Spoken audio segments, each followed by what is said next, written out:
is my pleasure today to engage with Dr. Svea on this topic of ethics. Now, there's lots of pieces in this topic, and today we'll try our best to cover as much as possible, also as per your needs, whatever's raising in you, or whatever you're curious about. Feel free to chat with us about that, and we'll raise that also. Whatever we cannot raise today, we'll take your questions and create a blog or some info about it. So, this ICF has revised the Code of Ethics, and it got released in April. And we discovered that as we were working through it, that this Code of Ethics is more than just a set of rules. It serves to support coaches navigate real world coaching with their clients, how they make decisions, and how they navigate anything that's ambiguous or a challenge. Like when they come to a crossroad, not knowing, is this therapy? Is this a mental health issue? Is this just something I need to partner with my client with? Today, we are going to unpack many of those pieces and explore how the Code of Ethics supports us as coaches in how we uphold coaching integrity when the way forward is not clear. I'll stop there and, invite Svea to introduce herself to you and say a bit more about her engagement with the Code of Ethics. Svea. Thank you, Cindy. Thank you. And thank you, everyone who is here with us today. As Cindy said, please feel free to put questions, comments, thoughts into the chat, and we'll do our best to weave them in as we go. All right. I think, Cindy, you know that I often make this joke about myself that I'm an ethics nerd and proud of it. because as much as I think ethics is associated with this kind of a face, dilemmas and conflict and confusion and things like that, for me, ethics is also a place where we can be creative. We can really draw on our own creativity as coaches, the creativity of our clients, because in many ways, ethics is, for me, something to do with relationship and with co-construction and with partnering, all the things that people who are professional coaches, ICF trained, are very aware of. And I'll just say a few things about how I engage with ethics and what I'm drawing on today. So one of my volunteer roles that I've held is to work on the ICF Independent Review Board, which deals with ethical conduct review. Now, given all the many coaching sessions that are happening all around the world, the number of complaints is very low, but what the Independent Review Board deals with, it's known as the IRB. Some of you may have heard of it. They deal with when somebody feels that a coach has not dealt well. Whether they're right or wrong is neither here nor there. They feel that they have a complaint that they want investigated. So part of what I'm drawing on is the very small number of complaints compared with the number of coaching sessions. But nevertheless, when a complaint does arise, I think for many coaches, it's quite disconcerting. It doesn't feel at all happy to receive news that a client or a sponsor has complained, but it's a very small percentage in relation. So generally speaking, people are doing a very good job at ethics, and clients are not complaining, sponsors are not complaining. So that's one source. The other thing is that, like Cindy, I work on level 1, level 2, level 3 programs. And those are places where we have the opportunity to explore like this topic. How can you be confident about when you are in complex situations, for example, mental health, but not only in mental health, other complex situations. How can you best respond? That is in with a code. And then the last thing I just want to place, Cindy, is one of my recent pieces of work has been in the revised Code of Ethics to work on what's called the insights and considerations for ethics, which is the ICF's attempt to give people something concrete, because ethics can be very airy-fairy. It can be very abstract, rather than, yes, but, how does that manifest or what does that look like? So I'm aware that what we will do is do a short update on what are some of the important things to do with ethics. But is there anything that you want to add, Sydney? Because I often forget things about myself that you remember. Svea, I would like us to dive into some new pieces today, Okay. like what the code is offering. Like, for example, I'm not sure most of our coaches here know that the word coach is now being replaced or is replaced by the word professional. And Mm-hmm. we are all now within the coaching ecosystem called the professional. So if you could also talk a bit about that and anything more I may be missing that's showing up in the new code. And if there is some time, if we could unpack a case study together, that would be Okay. great. All right. With pleasure. Okay. All right, I think what I'm going to do is, and I know that I'll make these available and then Coach Aria can make them available as part of the webinar materials.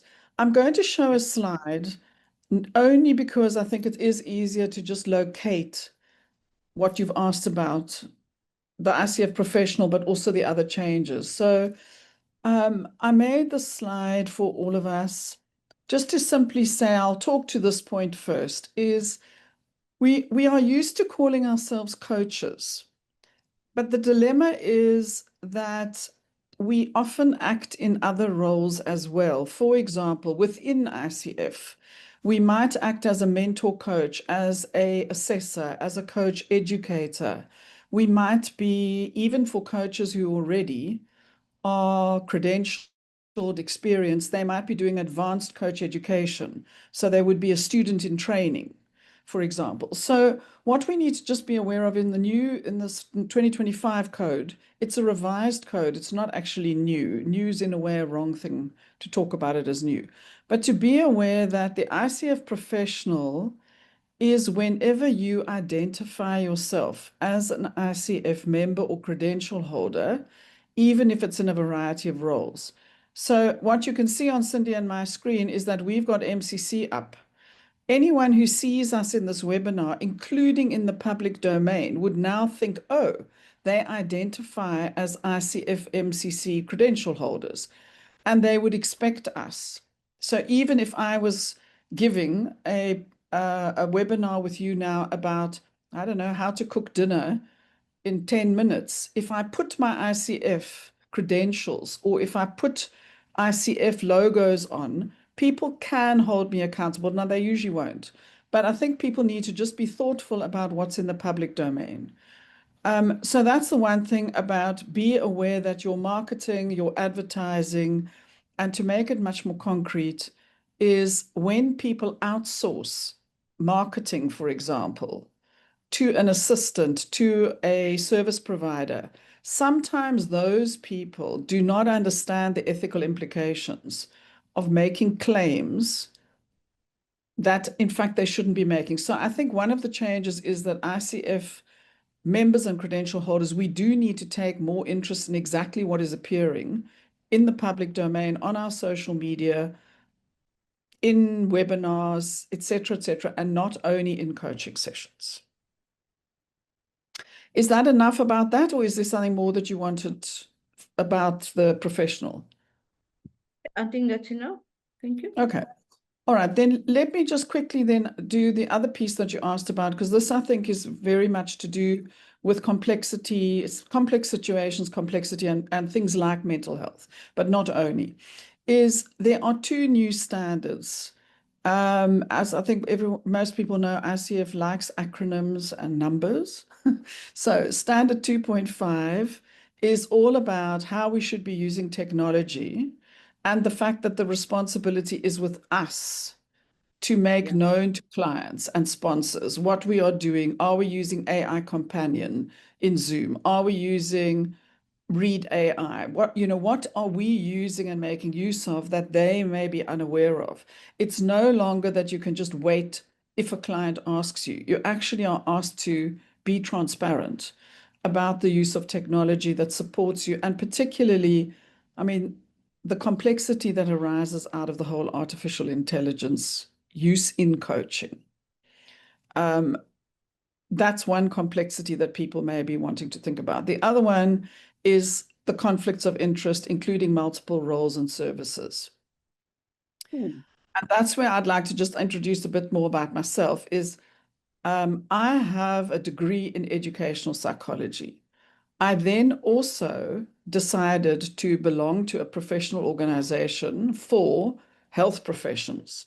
So I know that when I was practicing as both an ICF coach and as an educational psychologist, I would need to differentiate for people which code of ethics covers the work that I'm offering. I couldn't just assume that they should know. So there may be people in this webinar listening in who are needing to think about, do they have other qualifications? For example, financial. Are they HR specialists? And again, the new code is saying to us, I keep calling it the new, I should call it the revised code. The revised code is saying to us, by all means, let people know your other qualifications, your other professional associations. But 3.7 requires that we don't do this take my coach hat off, put my coach hat on, that we actually need to stay within being a coach if we're coaching and find other ways to be able to deal with multiple roles, multiple services. So we might want to speak a bit later about that. Yeah. The other thing, just to say, is values. The values are now inside the Code of Ethics for those people who are interested to know what are the differences. The naming is a bit different, but what stays the same is that the spirit of the previous code is still very much the spirit of this code. Do good. It's not good enough to just do right. In other words, compliance by itself isn't ethically enough. You need to actually be thinking about what has the client told me about their world, and I need to do good. And then obviously avoid harm. So I think this one, where the previous codes, 2015 and back, were about do the right thing, right, wrong. And in relation to the topic today, complexity goes way beyond doing what's right. It's Yeah. more than that. And Svea, if I may add in there, that's one of the things where even in the credentialing exam, when the scenarios show up, and Mhm. coaches, they grapple with these two worst choices. Which one Yes. do I choose as the worst choice? Most of the time, or a lot of the time, the do arm shows up. Yeah. And then you begin Yeah. to figure out, hmm, am I avoiding harm, or Yeah. am I doing good here? What is it, So that shows Mm. up quite a bit in those credentialing questions or scenarios. Yeah, and I mean, and thank you. I think that's really useful to link it to that. One of the things, if people are needing to do the ICF exam, which has the PCC and MCC version of the exam, not the ACC, but that's exactly right.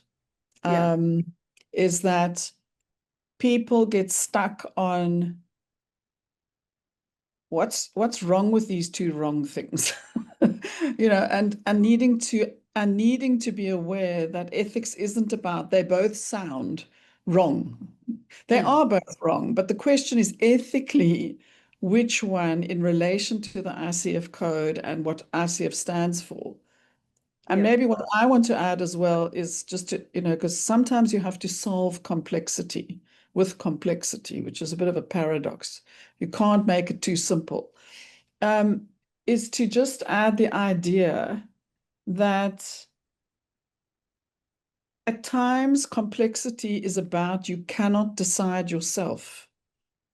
You have to be in conversation with whoever this might influence or affect, the stakeholders. So either the clients, the sponsor, any other stakeholders. And that often, in order to do good ethically, we need to involve other people's voices in being allowed to speak for themselves. So when that exam thing is, that's also another clue, is to think, is the coach simply deciding on behalf of people?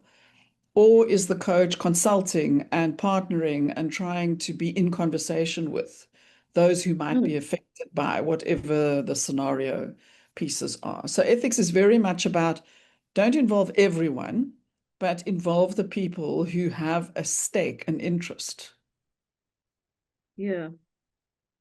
And say a bit more about technology, that 2.7, right? Technology. 2.5, yeah. Yeah, the 2.5, the technology piece. Yeah. Mhm. Especially around recordings, because recordings now seem to be a big concern. Mhm. No more where we just saying, and only my mentor would listen to this just for my developmental reasons. Now there's a Yeah. concern of so much more. There's all these AI that we're using, right? Yeah. Yeah. Talk a Okay. bit about that. Well, look, let me do the compliance part and then the ethical part. Yeah. And maybe for everyone who's listening to this, is that's maybe one of the most useful things that I've learned, is that there's a compliance aspect. What is the right thing to do? Like drive on the side of the road that you're supposed to drive on, except if there's an emergency. Then it becomes ethical. What's the ethical thing to do? Should I slow down if I'm driving on the wrong side of the road because there's a big pothole or an accident? Or should I just carry on, because the speed limit is, let's say, 60 kilometers, I just drive at 60 because it's right, I'm allowed to, is not very wise if you are busy driving on the wrong side of the road because there's a problem. Now, I think ethics is more about that. It's about what's the wise, what's the sensible, life-preserving, humanity-preserving response. So compliance-wise, the ICF requires us to have written permission from clients to record. That's it. It does not require, credentialing and standings will tell everyone they do not require you to, on every recording, say, this is being recorded. However, if we're in Zoom at the moment, Zoom makes it transparent because there's a little button. And when you come in, it says this is being recorded. It automatically makes transparent. So I think the challenge for all of us as ICF professionals is what is already shared with clients and sponsors? What can they see about recordings? But what do we feel we need to add is the ethical thing. So you can say, well, Zoom shows you if it's being recorded or not. So why do I need to mention anything? But if you were in a sensitive environment, for example, in supervision, people who work in the financial sector, they often say that my clients don't like being recorded because it's considered that what they may speak about in their coaching sessions may have business confidentiality implications. The confidentiality that those people offer their financial services customers, let's call it. So that's the kind of ethical, I think, lens is, yes, it says we're recording, but is this person sensitive to being recorded? And should I therefore say, you'll be aware that we're recording because you can see the little button is on. Is there anything that you would like to ask about who listens to the recording or where it's stored or anything else like that? Now, you're not expected to be an expert. You don't suddenly have to become a deep tech person. But what you do need to rely on is your coaching capability to take seriously the client or sponsor's concern and to be willing to find out, to be willing to pause a session if it's that important. And I'll give just a small example. I've had somebody, completely to my surprise, ask me, where are the servers on which this is going to be stored located? I'd never been asked this question before. And I went, I can see your eyes doing it, going, pardon? With my Yeah. glasses on. So it was lovely because that's exact my experience was, oh, and Yeah, exactly. Yeah. yeah. And then I think we need to, well, I want to encourage everyone, rely on your coaching capability. Treat that with coaching mindset, openness, curiosity, flexibility. Not, oh, I should know the answer to this question, because that's compliance kind of activity, right? Ethical activity would be to say, oh, thank you for your question. I realize I'm a bit taken by surprise because the truth is I'm not sure. Now, let me switch the recording off because they've raised. So let me switch the recording off and you go, too bad. I'm not going to get a recording to send to ICF. Tough luck. Switch it off and then continue speaking to the client and say, please, could you help me understand what is it about the server location that makes a difference to you? Would you like to continue without the recording for today? And I will find that out and I will let you know. Do you want, just get into a conversation about it. But the first thing is switch off the recording that's causing the dilemma for the client. And be prepared to say, well, then I don't have one. So there'll be lots of questions about that. And maybe I just want to offer one more thing about this because it's a bit like a scenario almost, is it may become more common that coaches are begin to speak with clients as part of contracting to say, we need to include technology use. What kind of technology would you like as the client? Do you want transcripts? Do you want these AI companion notes? But to remember that from an ethical point of view, the coach also does not need to agree to the use of technology in a way that the coach does not feel at ease with. Because I think in ethics discussions, coaches often forget they too have rights, they too have interests. So for example, if somebody says, yes, I'd like to run an app which gives me, a summary plus an evaluation of the quality of your coaching, you might decide you don't particularly want to work under those circumstances. Quite, and then you'd have to navigate your way out. It was, just to add to what you're saying, Svea, it was a big surprise to me when one day I discovered that chat on Zoom runs. Like every time you open your Zoom, it continuously goes, right? It adds to it. Now, different cohorts, if we got different cohorts, they can all see that chat. If you set it up like that. Yeah, that ongoing chat now. Well, I didn't even consider the setting up. It was set up. But you can see the chat and I go, oh gosh, now how do I put this off? Maybe what I want to just place in our conversation now is something, I'll put it into the chat as well, because I think it's relevant right now. Let me just copy and paste it, is, let me put these things, is what does being ethical require, right? Because especially in complex situations. I've just put all these things. This may sound very sort of like, I don't know, every day, but I think often ethics can be sorted out by using everyday thinking. So in your example, for example, we need to have an openness to apologizing and repairing, because we can't be perfect and we sometimes don't know. Like you were just saying, I didn't realize the chat was set to run because I'm not using my room or someone else had, whatever the reasons are. But the difference is to apologize and repair, not apologize and explain and justify. That isn't useful ethically, to justify. Well, you see, it's not my Zoom room and I didn't set it up like this. That is ethically poor. What's ethically strong is to repair, is to say, I'm sorry the chat is set up like this. Now, what do you need from me in order for you to be okay with this? And yes, I will attend to it, but you can't go backwards in time. Well, I can't, neither can you. I mean, I don't know. Do you have powers to go back in time? I don't think so. No. Okay, so apologizing and repairing is an ethical principle Don't try and be perfect. It's impossible. The other Yeah. thing is that this is much harder for most of us as coaches if we're truthful with ourselves.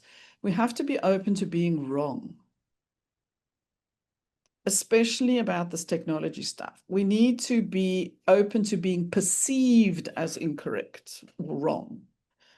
We need to be willing to be being seen as being disappointing or being disapproved of or being regarded as having been inappropriate. We need to bring coaching mindset to that, presence to that. I know it's one of your favorite topics, is to bring presence to when somebody doesn't hold me in good regard. Can I still continue to be constructive with them in order to try and repair? So I think this is a big challenge that is related to complex situations and ethicality. We often will be perceived poorly when in fact we know that we haven't done anything harmful or wrong, but the other person perceives us. Okay. Yeah. And Yeah. I put at the end there, the good news is that coaches forget in those awkward moments or those upsetting moments that they are very good at partnering, co-constructing, being open, being flexible, and relationship maintenance. I mean, no coach that's any good at coaching is poor at relationship maintenance. I mean, they just don't go together. So in complex situations where you are unsure, often it's most useful to draw on your coaching conversation capability. And everyone has that, but they forget to use it in those moments. Yeah. You're right, because coaches, when they hear this word ethics, or when they get a sense of something doesn't feel right here, it's almost like a worry, like an unusual concern sets in. Like I just get scared of it, right? Like, what am Yes. I doing? Am I doing anything wrong here? And it becomes a worry. Mm. So you're right to Just, talk about the partnering, but coaches are good at partnering. yeah, as you said that, it reminded me of something else. Yeah. What I've learned in coaching supervision from many of the clients, because I often get people coming to me with what they call ethical dilemmas. I think I have an ethical dilemma. And they do have that worried look. Yeah. Okay. There are two things that get forgotten, I think, often. One is an ethical dilemma is not a thing that makes you upset. It's only an ethical dilemma if you can find in the Code of Ethics a standard which says this is what coaches do and be and are, and you realize, but this is what I have done or how I've been being is contradictory to that.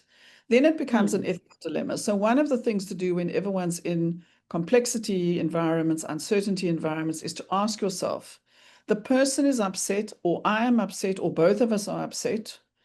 Let me go and check. Is this actually an ethical standard, or is this a moral issue, an opinion, a preference, a value that somebody holds? It may not be a professional ethical dilemma. And that often is the case. It's a personal dilemma. It's not an ethical dilemma. It's a preference.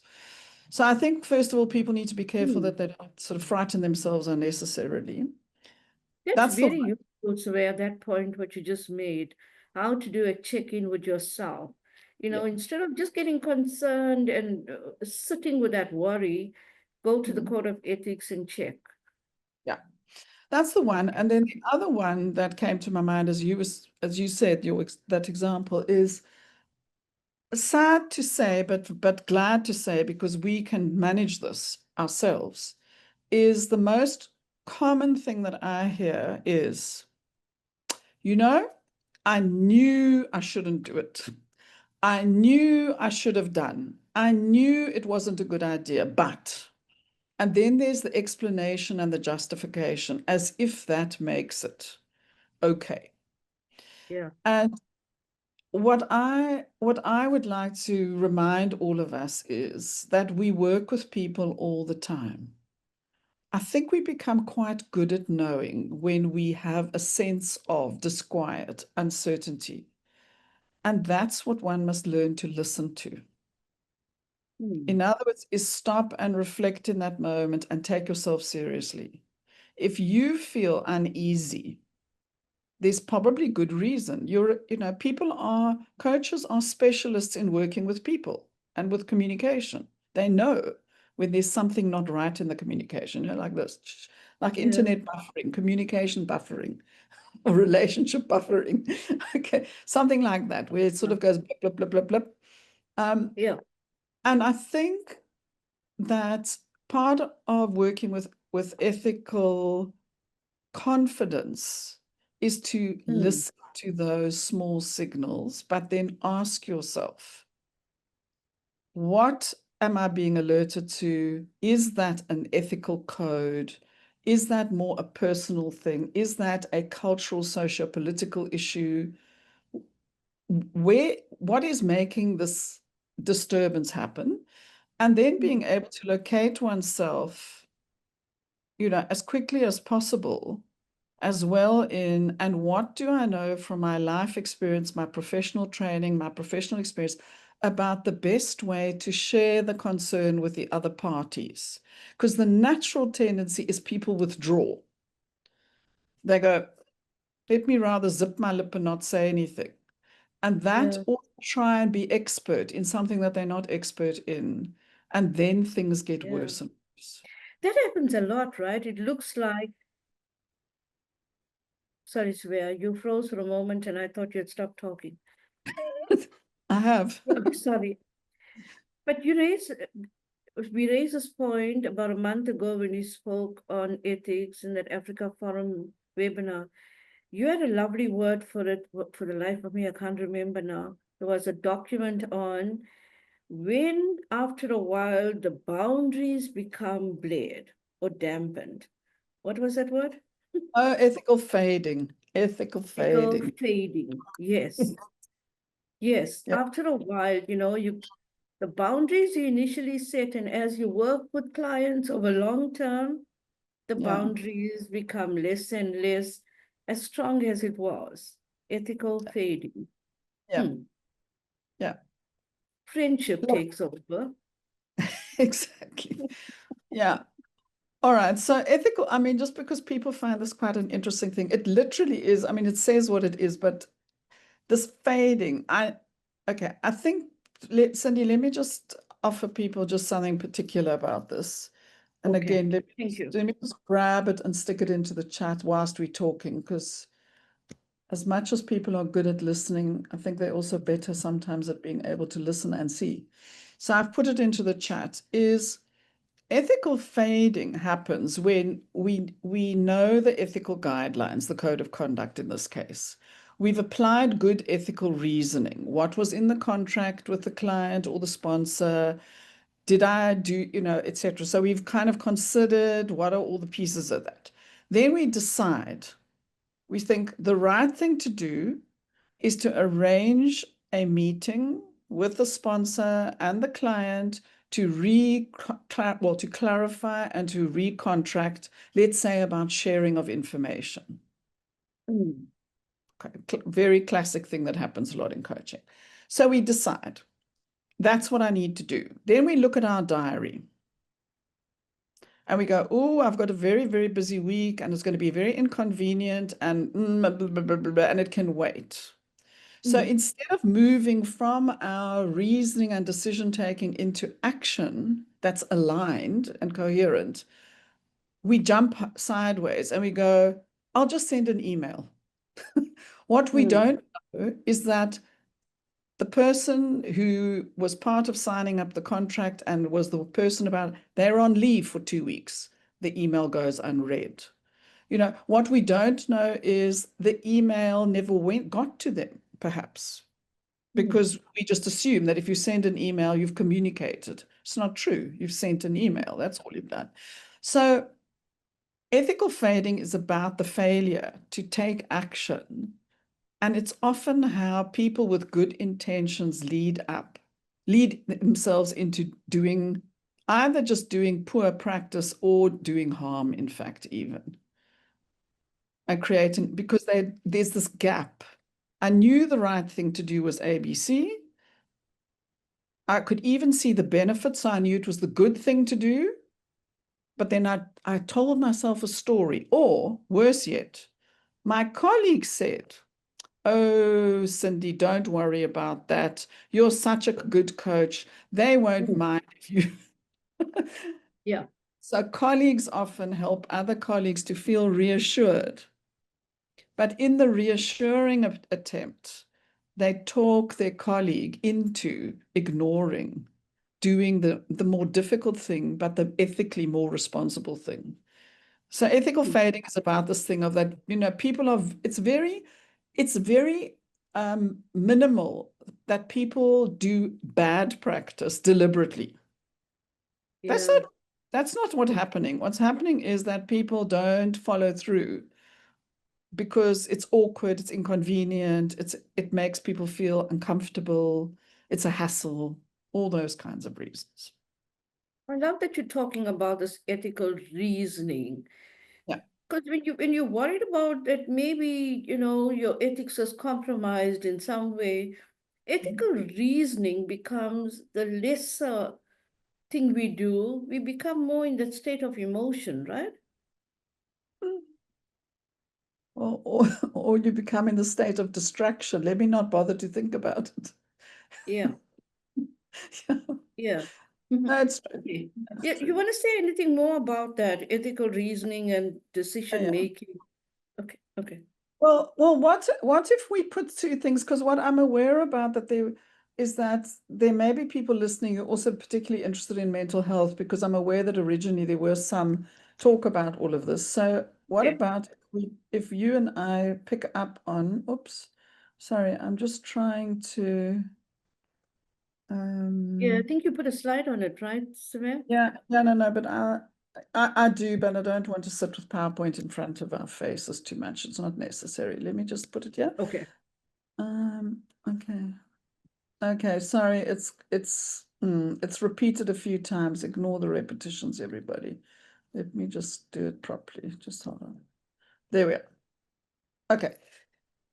Let's suppose a client offers a diagnosis in a coaching session to link with what you said, Cindy, about, we get emotional or whatever we do. Yeah. And the other thing is not that the client says, well, you see, I'm depressed, or it's because I'm bipolar, or that they don't say that, or they don't say things like, well, I'm neurodivergent, I have ADHD, any of those kinds of things, which people associate also with mental health talk. Okay.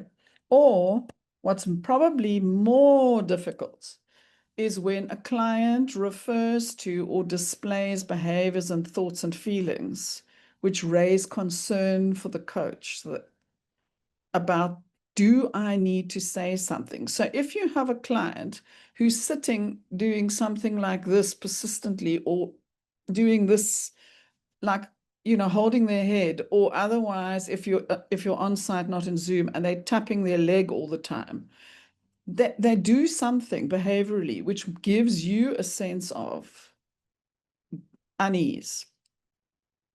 Now, the ethical reasoning about this would be to start getting into, is this unusual for this client? Not to start going, what does this mean? What does the psychology textbook say about it? What does the psychiatric textbook? That isn't ethical reasoning. Ethical reasoning is much more connected to staying with, what do I know about this person? Do they often do this? Do they say, don't mind me, I always clutch my head when I'm thinking hard, and your questions are really giving me a lot of reason to think. So one of the things with ethical reasoning is to consider how different and similar is something that you're noticing. So I'm just talking now about the behavioral indicators. The other thing is to ask yourself, ethical reasoning, is there any sign that this is disturbing the client or our relationship, or is the disturbance in me only? So for example, the client who swears because they think that's ordinary way of speaking, and you don't appreciate their language, you find it jarring, you feel startled, but there's no evidence from the client that they're finding it peculiar at all. So ethical reasoning is much more around this thing of same, different.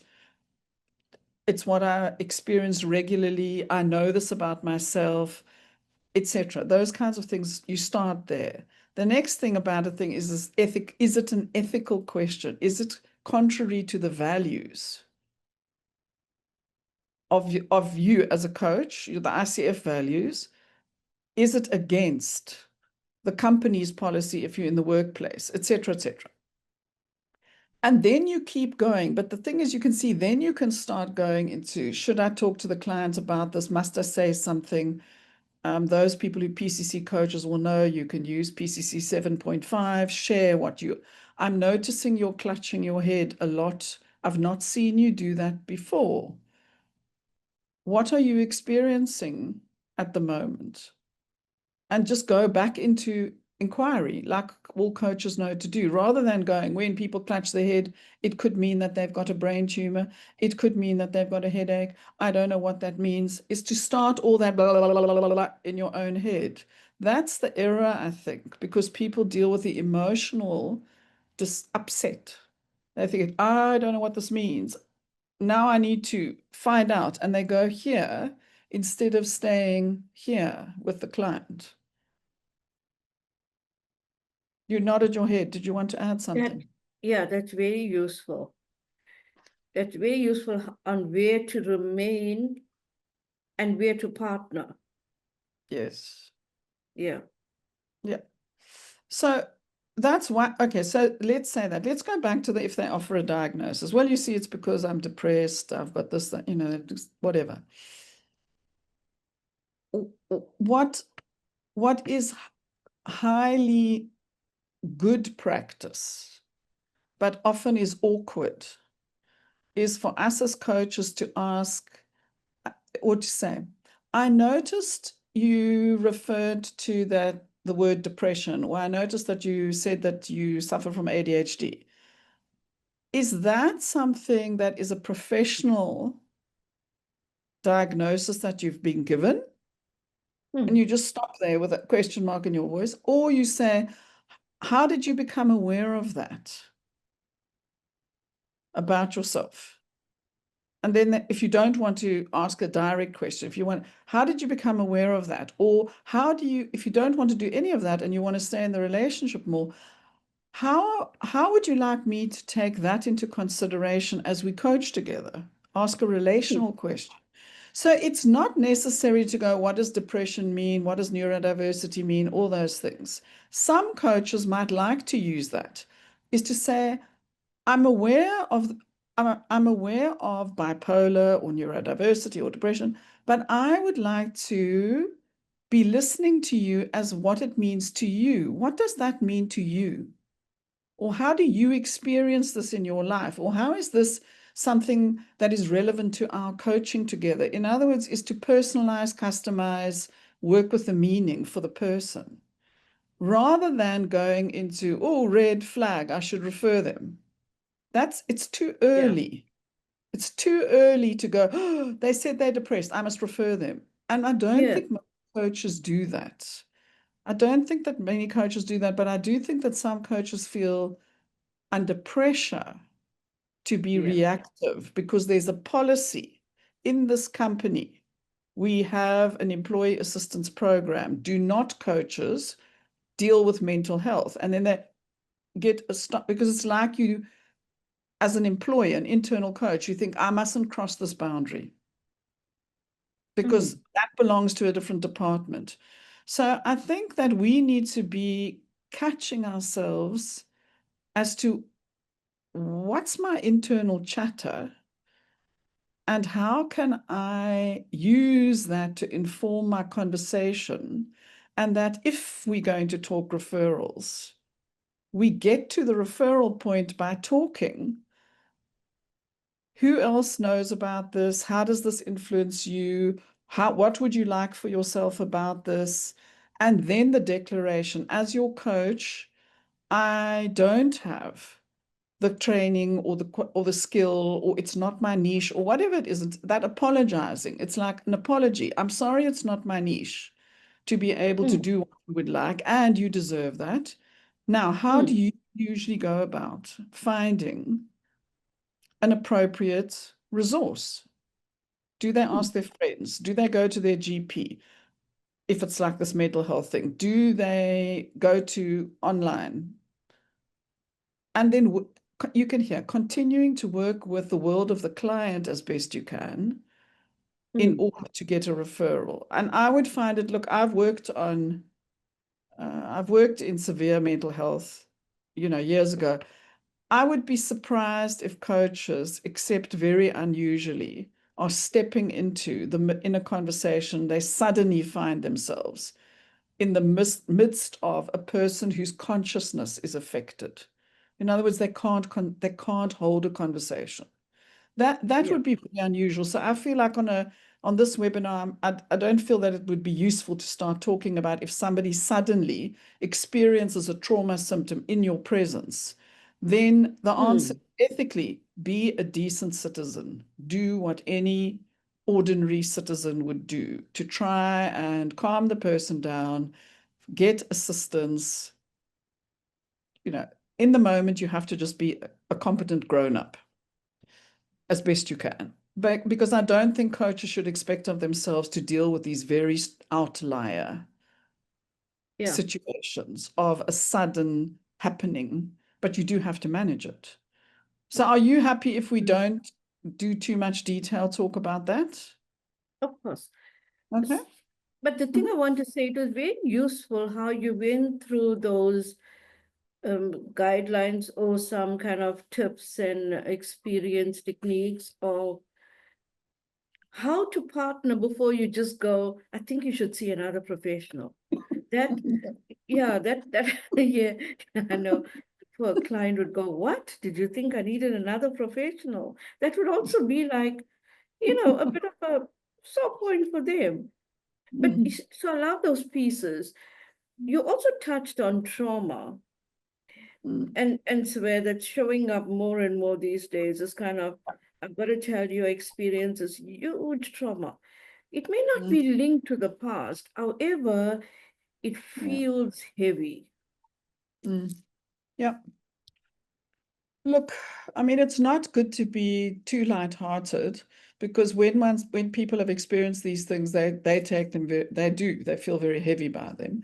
But the truth, I mean, if you think about it, it's unlikely that anybody who has been alive trying to make their way through the world person hasn't somewhere in their life experienced what you might class as trauma.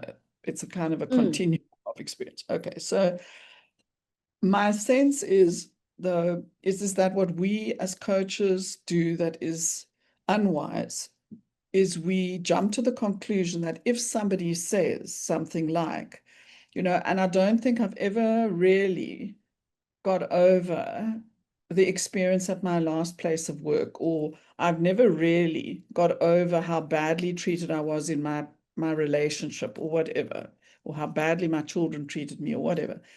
That when somebody says something like that, what I think is something to guard against is to assume, oh, and now they want me to do something about that. So that's where reverting to acknowledgement, I'm sorry to hear that, or even to say, I can see on your face how that still is with you today. Just simple presence, awareness, sharing, etc. And then to simply ask, what were you hoping for from coaching in relation to this? And that's when the client will often say, oh, no, I don't expect anything from coaching. I'm just being considerate. I just want you to know this about me. They give it to you as a little gift of relationship building. They don't, they say something like, no, I've seen a therapist, or I've done hypnotherapy, or I've had medication or whatever, and I'm in coaching because I want to get on with my life, even though this happened to me. Can you help me get on with my life as best possible?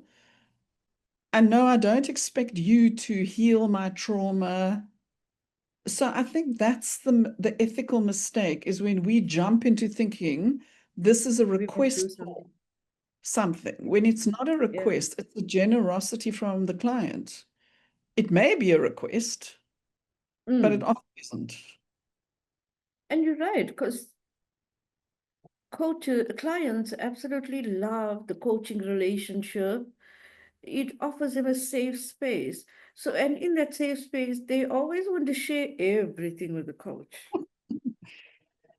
I think also that most people are quite generous about thinking that, people need to have some information, even though we know as coaches we don't need much information really at all. Um, but you said something which just alerted me, and I'm also just keeping an eye on the time, is Yeah. what alerted me in what you were saying is this thing about that clients know that they have a life, a world.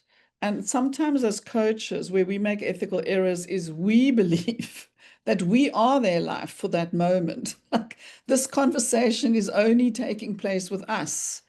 And that's a mistake as well, because we often speak with people as if they've never said this to anyone. And that could be true, but it often isn't, right? And Yeah. um, there's a question in the chat also, which I want to weave into this, all right, is it's useful. The question is, what do we do when the client is seeing a therapist yet would like to be coached? All right, from an Mm. ethical point of view, you can coach alongside other services, not just therapy, Yeah. debt advice, going bankrupt advice, getting divorced advice from a lawyer, tax advice from an accountant, whatever. People are using multiple services. So one of the things I think that we need to be aware of is, do we give clients the opportunity to speak from their resourcefulness about what resources do they use in their life to support themselves and to support their life? Or do we only speak about whatever we're speaking about?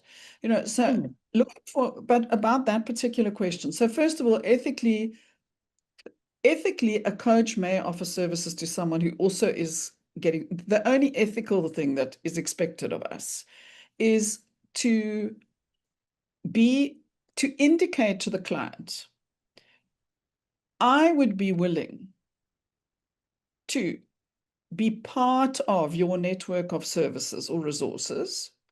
And what do you need from me about that?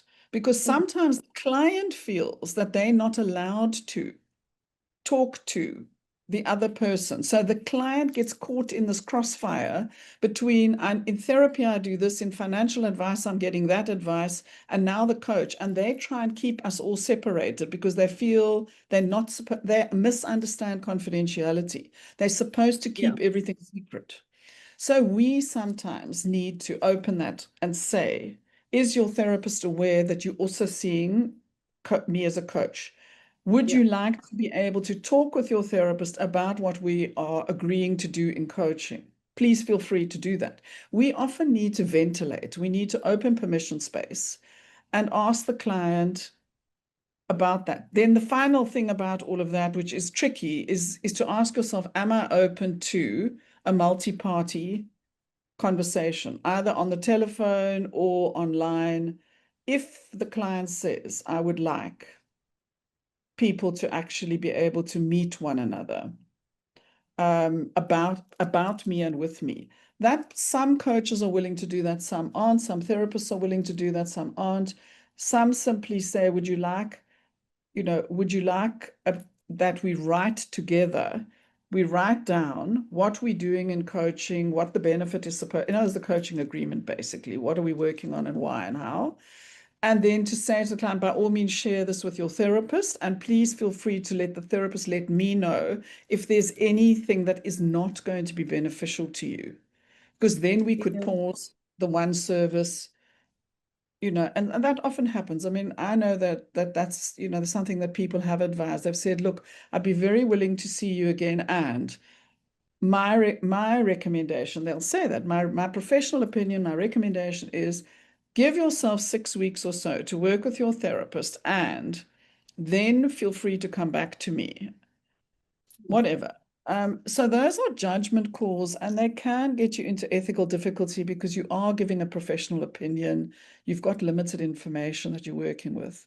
Yeah. So these are, okay, so what I wanted to say, Cindy, also because of time, I want to say this is where having ethical buddies is really useful. It's a very simple thing, is to think to yourself, who are my colleagues? Who did I train with? Who do I know? I meet them in webinars, whatever. Can I have 2 or 3 people where I can discuss these complex situations and rely on them to express differences of opinion, not just to make me feel okay? Because that's the mistake, is that you want colleagues who disagree with you in a compassionate way. So yes, they can coexist, and I think it is useful from an ethical point of view. Don't let the client get caught in the crossfire of trying to make sense of 2 different ways that they're being asked to be in their life by the 2 different professionals. That's a real dilemma for clients. Many people find that very, very difficult to manage. Okay. Anything else where we've just got about 2 minutes left that we can cover? Go ahead. Cindy, I don't think it's useful to introduce more things at all. There have been some very nice things. Yeah. Thank you for your questions, and thank you for the things in the chat. I think my sense about what I'd like to offer people, though, is to contemplate, reflect on a little bit, is that coaches forget that they are not required to coach everybody about everything. So because they are service oriented, they try to step into work that actually they don't feel confident to do. And that's often when the ethical wheels fall off, because you're not at home with yourself and your work. So I think it is useful for coaches to have spoken with themselves, at least, maybe with 1 or 2 trusted colleagues, and to say, what would be a respectful way for me to say, thank you for being interested in working with me, but no, I prefer not to do the work? I think that's something sometimes that people need to really give themselves permission to say, no, I can't do this work. I don't want to do this work. You deserve to do work with somebody who's a specialist in this area. That's the referral. It's the referring part that's tricky, the saying no part. And coaches, Svea, allow me to say this. I can hear that some of you have some concerns around therapy and coaching. Svea's a supervisor, and if you need some kind of supervision or other professional services, feel free to contact her, especially to the coach who raised that point twice. Sure.